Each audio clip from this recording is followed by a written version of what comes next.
Nazali na esengo ya koyeba ete bozali ebele liboso ya baposte téléviseur na bino pona kolanda Océan du Congo Info. Na yango bandeko balandi ya Océan du Congo Info na pesi bino mbote esika nyonso ezwami bino. Petika ete kimia nzombe tata eingela o mabota mabino.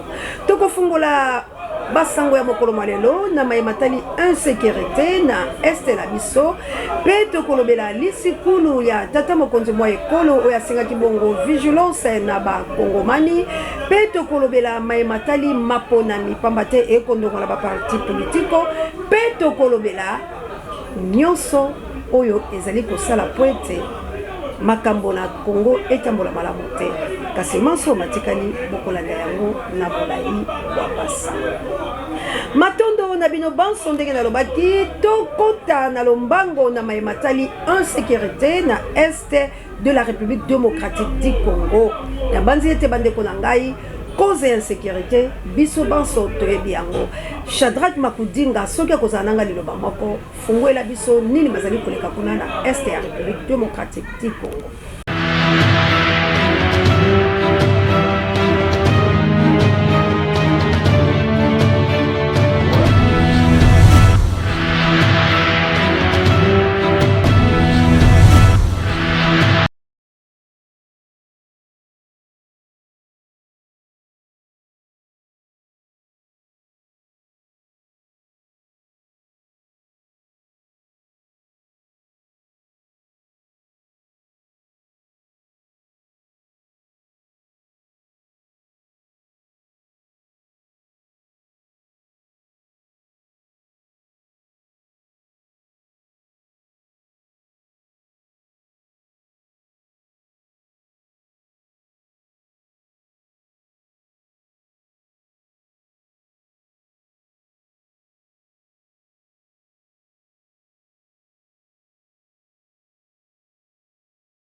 Na komona kama makambo manso oyo bino bozali komona ete etumba tongo midi pokwa kokima makambo maike oyo M23 azali kosala tata mokonzi mwa ekolo Antoine Tshilombo Félix alalaki bongo mpongete tozwa nini yalobaki na bakongomani.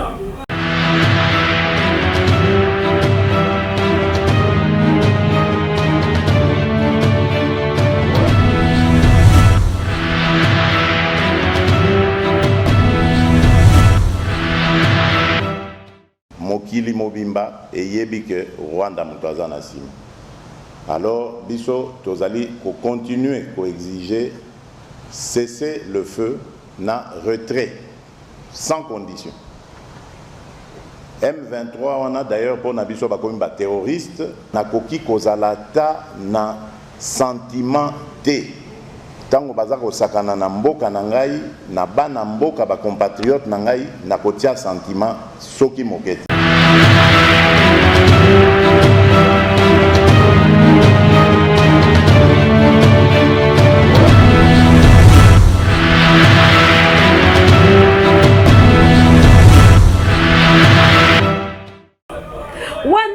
Bino na mikolo oyo mileki na sima ya lisikulu ya le 3 bomoni ete balifili ezalaki bongo yike lokola tozali kosimba kaka na botomboli FARDC na biso lolenge FARDC elobi ete yango ekokufa pona ekolo pe bayi molongo mobimba bazwi mongongo wana kasi na pasi pe mawa na boye ya mona mboka Martin Fayulu Matiti président ya SID nini molekaki na aéroport ya Njuli tolandala.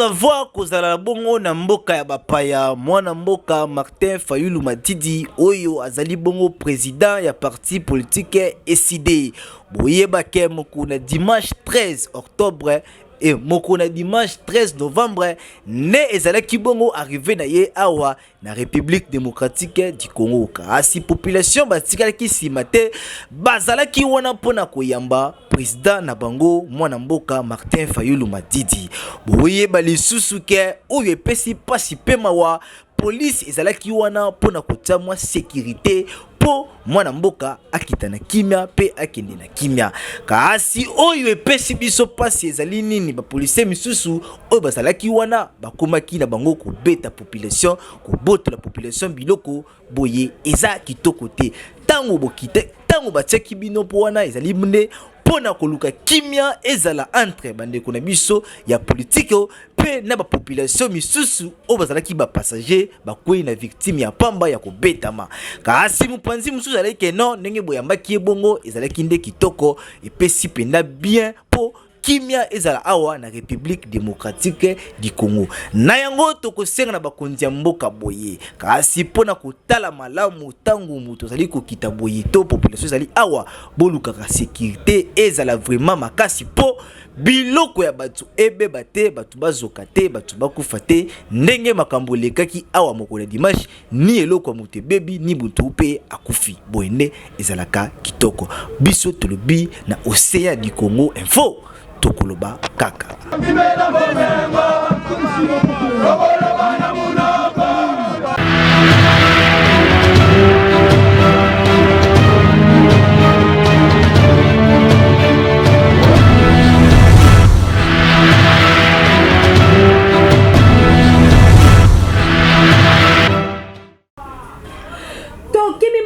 matali este babiso pamba te kuna ba mapinga étrangère bayeba ki boko kokota pe kokena Goma kasi tata mokonzi Martin Fayulu Madidi président ya SID ye atikala ki simate na TV ya bapaya abeta ki mbela koloba ete makambo wana ekoyi kosalama te peuple congolais telema poete obenga na banguna tozwa reportage ya Shadrack Mapatinga mboka ya Lumumba mboka ya mfumu mboka ya Lumumba mboka ya mfumu kimbangu kimpavita papa mama tuna ngai nini boyeba ke mwana mboka Adolphe Muzitu oyo azali bongo le président na kati ya parti politique Nouvelle Élan bakiselaka ye fumumpa abeti sete na mbela oyo epesamaki epai mokonzi ya mboka son excellence Félix Antoine Tshisekedi Tshilombo pona kosoutenir ba FARDC pe kobenga na ba oyo pe kobenga na ba M23 boyeba ke babengisi population nyonso peuple congolais telema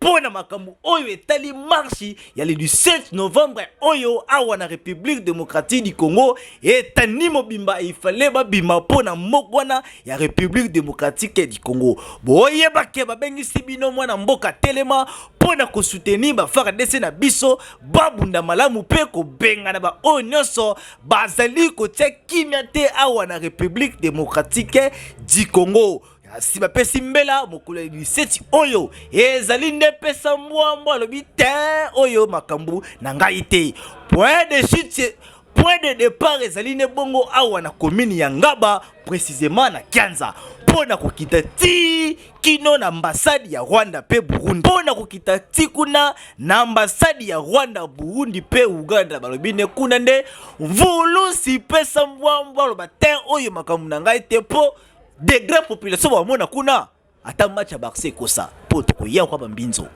boy kitoko te nyonso oyo pona mbongo na République démocratique du Congo biso tolobi na Océan du Congo info tokoloba tibo koyoka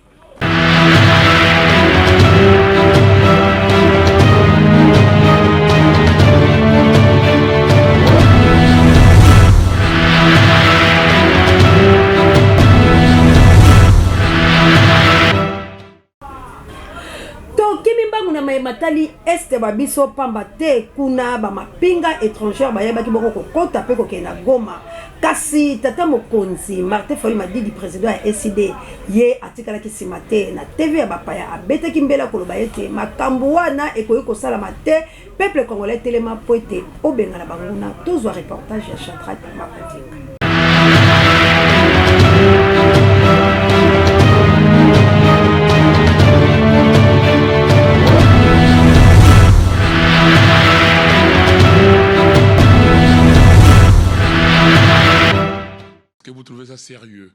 903 soldats kenyans pour venir au Congo. Est-ce que le Congo ne pouvait pas former 1000 soldats, 2000 soldats, 3000 soldats avec tout l'argent que M. Félix Tshisekedi dépense comme ça, tout l'argent qu'on vole au pays, 660 millions de projets de 100 jours, 130 millions de dollars, Tilé Gelou, 67 millions de dollars volés par M. Kamere, et tout ça, ça fait près de 1 milliard de dollars si vous ajoutez les salaires qu'on paye aux députés, plus d'1 milliard de dollars, on pouvait former une armée de plus de 3000 personnes pour combattre. L'épreuve, les M23 est composé de qui? N'est-ce pas des Rwandais qu'on a envoyés au Congo? Quelle preuve matérielle autre que vous voulez, si ce n'est de voir ces gens-là... Vous portez des accusations graves, M. Fayou. Très graves, oui, mais non, comment sans preuve? Mais vous êtes parti le voir, les M23, on vous a dit qu'ils étaient des Congolais? Est-ce que les experts de l'ONU n'ont-ils pas dit que les M23 étaient des Rwandais qui attaquaient? C'est un rapport confidentiel pour l'instant. Mais les rapports confidentiels, si ça fuitait, c'est un rapport. Mais depuis longtemps, nous continuons à dire que les M23 sont soutenus par M. Kagame. Récemment...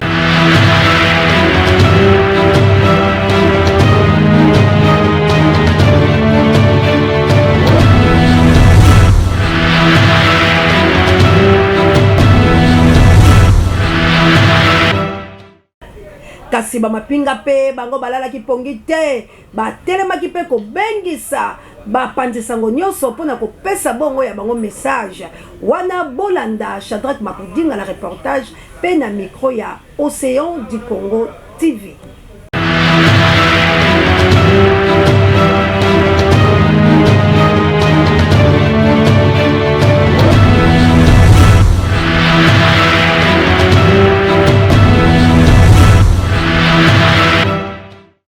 Chers compatriotes, au regard des rumeurs faisant état de la présence ennemie dans la ville de Goma, lesquelles rumeurs sont véhiculées par l'ennemi afin de créer une panique générale au sein de la population. Je vous demande de rester calme et de vaguer librement à vos occupations. Je tiens à vous rassurer que les forces loyalistes se comportent très bien sur le terrain des opérations et contiennent l'ennemi dans les hauteurs de Kibumba. Toutefois, je vous demande de rester vigilants et de résister à l'ennemi. Je vous remercie.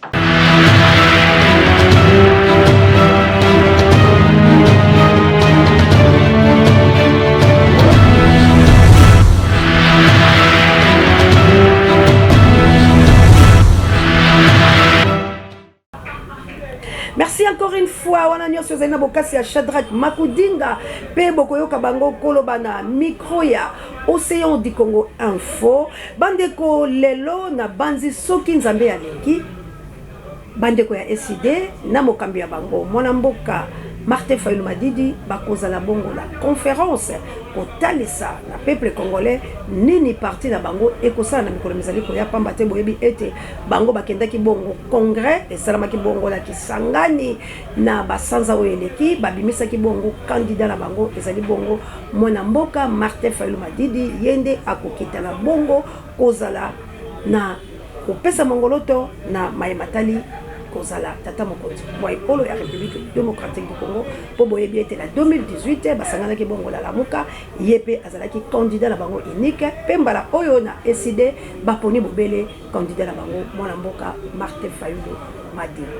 Kasi lokola tosimbi mayematali maponami bandeko balandi toki mape mbangu kuna na PPRD wana na banzi Shadrach Makudinga akotalisa biso bilili na nzela ya Moïse Ngombi bisape électrique pamba te kuna pe bango bakotaki ya bango congrès bautaki kosilisa yango na mikolo mileki balobi bango pe batie candidat wa bango ezali bongo mwana mboka Joseph Kabila. Kasi ezali kokende komata kokende balobi est-ce que mwana mboka Joseph Kabila azali bongo éligible pour l'élection 2023 toko yoka yango na mikolo mizali koya.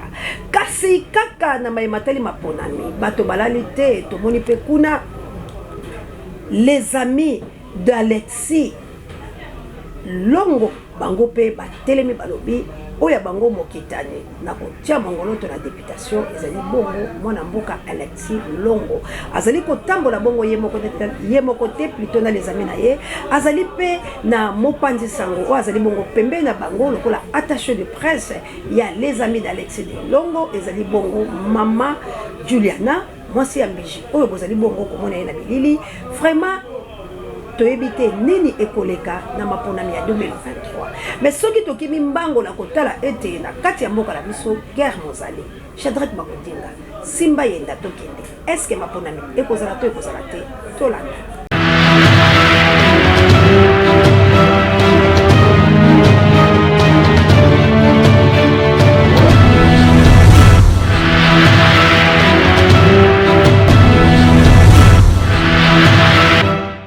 Les amis d'Alexis Longo, AAL na mukuse, amour, travail, justice, wanande, devise na bango. Boye bake bango pe bazali bongo na mabongisi. Oyo etali bongo ba élection ya 2023 balobi bango bakotika la simate bako bimisa pe moko ya balobeli ya population awa ya République démocratique du Congo. Okanisi esili tenten bazali bongo pe na mopanzi sango oyo Juliana azali bongo na sima na bango pona kopesa mo ba conseil mike na makambo etali ba élection ya 2023. Boyende ezalaka papa.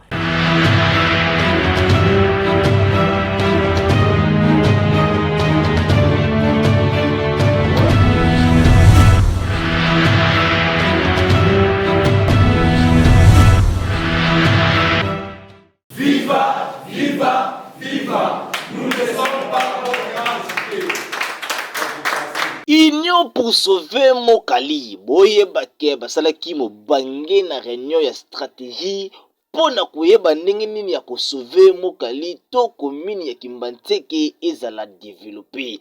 Kasi ba jeni oyo bazwaki conscience bebaki bona kosangana moko dimanche 13 novembre 2022 awa na kati ya paroisse Sainte-Agnès. Kasi bino moko botala ndenge nini bayaki vraiment pona kosolula to koyeba ndenge nini Mokali ekoki kozala développer. Nyonso wana ebandaki bongo na mobange na prière opo.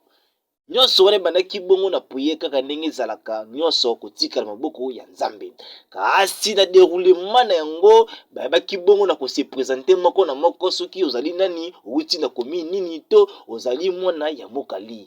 Kasi après yango nde ezalaki bongo nde na message oyo epesamaki awa epai ya ba visionnaire oyo ya Mokali bazwaki pona koyeba ndenge ya kosulula bandeko oyo ko partager mwa ba message oyo bazalaki na yango epai ya bango. Kasi bozo mote kulanda ndenge nini ba message epesamaki awa n'impacte pe idéologie. Isalinga bien, isali biso nyonso bien nde tomonani po eza bilongi oyo monanaka deja eyebani. Bongo soki tosangani awa tosangani pamba te c'est que bitu moko ezali awa oyo esali ke tosangana awa esalinga pasi mingi.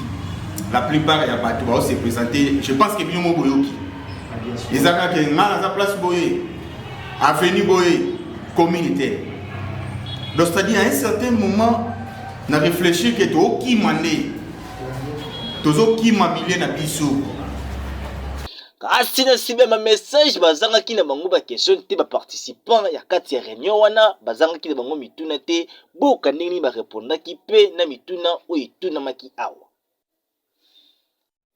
Bino moko boyoki pe bomoni vraiment ba jeune ya boye nde ba congolais bazali na posa na bango pona kozala pona kosala soulèvement populaire pe mbongo wana ezala awa na République démocratique du Congo. Félicitations na ba jeune oyo bato ya kokadre nde bango yeyo po bazali na vision po mboka ezo mbongo wana pe bizali échanger nyonso wana na développement ya mokali. E mokali lelo etelemi vraiment kokamwe bato bakenda kala basundola yango kasi bango bazwi conscience po mokali ezala développer. Biso tolobi makambo boye yaka awa na Congo. Kitoko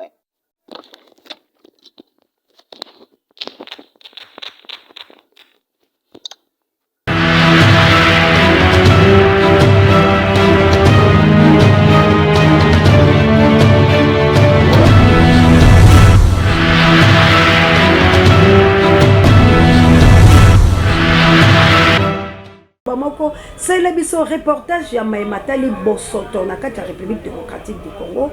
Toyebi ete balobaki la biso tozali bongo na kini popeto. Kasi tosima matete na lemba e bongo tozonga.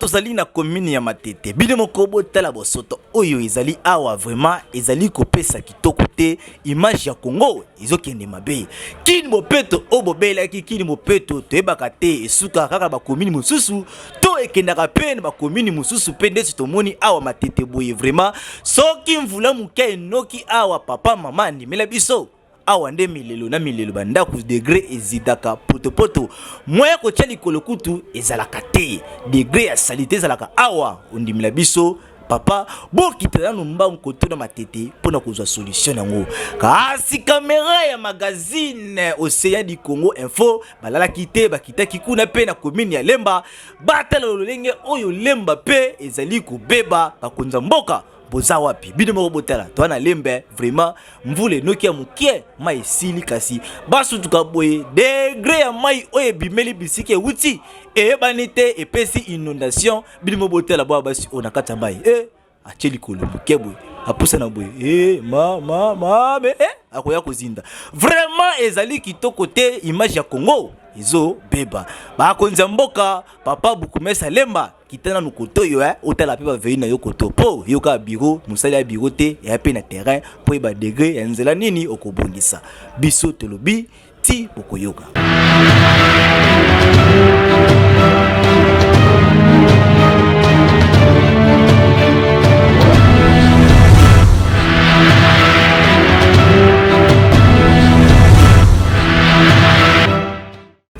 Bandeko balandina bandina awande tosukisi na biso Océan du Congo Info ya mokolo lelo kasi tosukisaka bongo te tozalaka na mwa rubrique moko moke oyo Shadrack Makudinga atela biso na Matali bafui Shadrack Makudinga nini obongiseli ba peuple congolais lelo baye bafui oyo na kombo ya avocat esalaka nini na nzoto ya moto pesaka bombo to pe ebebisaka.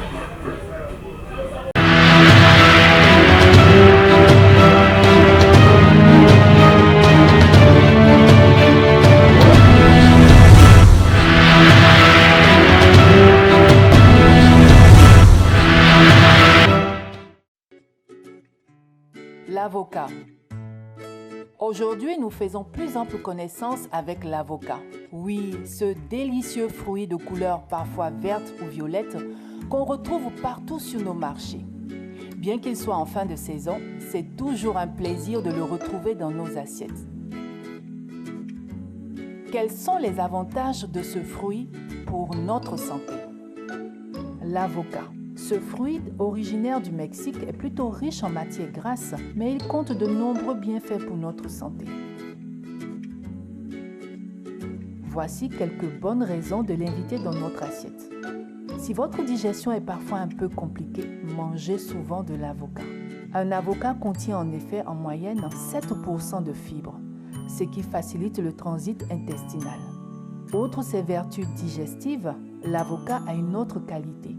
Les acides gras qu'il contient donnent rapidement au cerveau de celui qui le mange le signal de la satiété, permettant ainsi de mieux contrôler la faim, ce qui favorise la perte de poids. Aussi, l'avocat agit sur le taux de cholestérol de deux manières distinctes. D'abord, il contient des nutriments qui réduisent le taux de mauvais cholestérol et d'autres qui augmentent le bon cholestérol. Ses propriétés exceptionnelles permettent de protéger la peau des agressions extérieures. Mais surtout, il a un pouvoir régénérant. Il aide à la cicatrisation et il lutte contre le vieillissement de l'épiderme. Pour estomper les crevasses par exemple, les imperfections cutanées et les vergetures, l'huile d'avocat est idéale. En plus de ses vertus, quelques conseils de cuisine. Alors, comment savoir si l'avocat est mûr? Comment éviter que la chair noircisse? D'abord, il faut s'assurer qu'il est bien mûr. Quoiqu'il est souvent difficile de savoir si le fruit est parfaitement mûr avant de le couper, il y a un moyen de voir où en est le mûrissement. Sur le dessus de l'avocat se trouve une petite tige appelée le pédoncule. Si vous la retirez et que la chair est verte en dessous, le fruit est mûr et prêt à être tranché. Si le pédoncule ne s'enlève pas facilement, c'est que l'avocat n'est pas mûr. Si la chair est brunâtre sous le pédoncule, l'avocat est trop mûr et sera plus difficile à préparer. Pour éviter que la chair de l'avocat noircisse une fois pelée, il suffit juste de la badigeonner avec du jus de citron. Alors, profitez des avocats.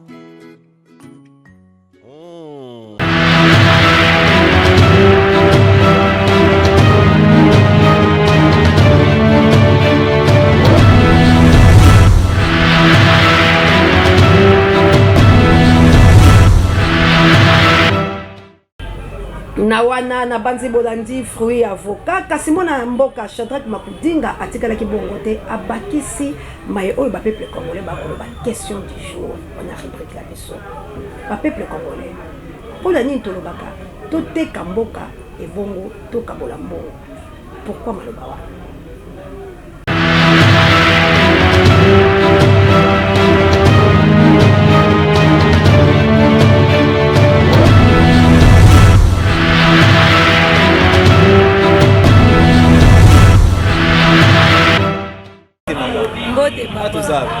Toana veni choko. Poni ndo bakato teka mboka toka bulambo. Ya keleki na pasi. Ya odo ba ke to teka mboka toka bulambo mutu ke na eka bisika na ye. To kaboli mbongo ngala kela kote la ngai na ba Kongo na tongi na ndenge na ngai esili. Mais pas pour vous avoir peur, vous avez peur. Donc na ke kote mususu, na ke kote mususu.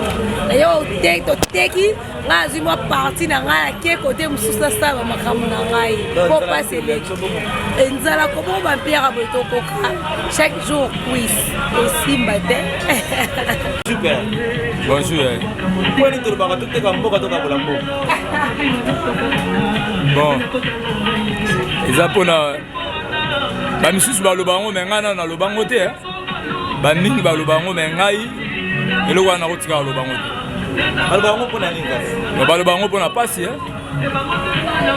balobango pona pasi pona nzala pona misala eza te yango balobango mbote ba Junior Matondo ndeko Junior poni to baka tuteka mboka toka bola mbongo ba o balobaka ndenge wana mboka na daera no mboka na yo oteka yango mabele oteka yango ezalaka te mabele bateka yango te jamais pe oyi koteka mboka so oteki mboka okende wapi donc ba o balobaka ndenge wana mitu esalaka bien te bazala ba réflexion ya mabe mboka batekaka yango te mabele batekaka yango te mabele yango nde esalaka ba valeur na biso oteka mboka ndenge nini so oteki mboka okende wapi donc banzala pasi yango ezolobisa bato biloba bato bazoraisonne sur malamu te mboka batekaka yango au grand jamais po eza vraiment mabele oyo eza ke fo salela fo lona donc fo banda osiko koteka yango ndenge nini bamekaka kutu te donc basuka oteka mboka neti na ndenge nini bato kutu bazoluka ba mabele ya kovandela siko yo mboka oyo nzambe apesi yo mabele oteka ndenge nini donc biloko wana kutu balobaka te basukisa balobaka te donc oyo balobaka ndenge wana kozanga koyeba donc suka na bango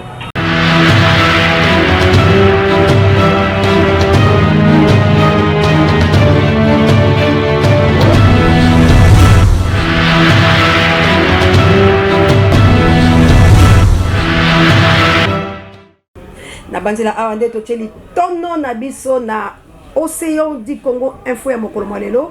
Soki bosepelaki na Océan du Congo info ya mokolo lelo, bopesa bongo matondo la mwana mboka Shadrach Mapudinga oya simba ki bongo caméra pe na montage ya Moïse Ngombi Misapi électrique pe na coordination ya Océan de la presse congolaise. Kasi bande ko balandi bolim kia ete na pesa mwa mbote na balandi minene ya Océan du Congo info oyo pe batika kabiso te wala na moni bongo mwana mboka la chabienne na plus 49 kila me plus 49 bokelo kono FMP4 na moni bongo mama Célestine na France na moni bongo yanga ndeko mwana mère de Bruno na Autriche et pourquoi pas papa nangai Michael na ba maman missionnaire na Belgique Anita Babe il faut que monte la bakoko lumba tout élément ngai wa bino ko na zalaki liboso na simba ki yeta ezali bongo Océan de la presse congolaise tout coup tellement ezali ko ya soki nzambe azongite merci la directeur ya programme de recherche stratégique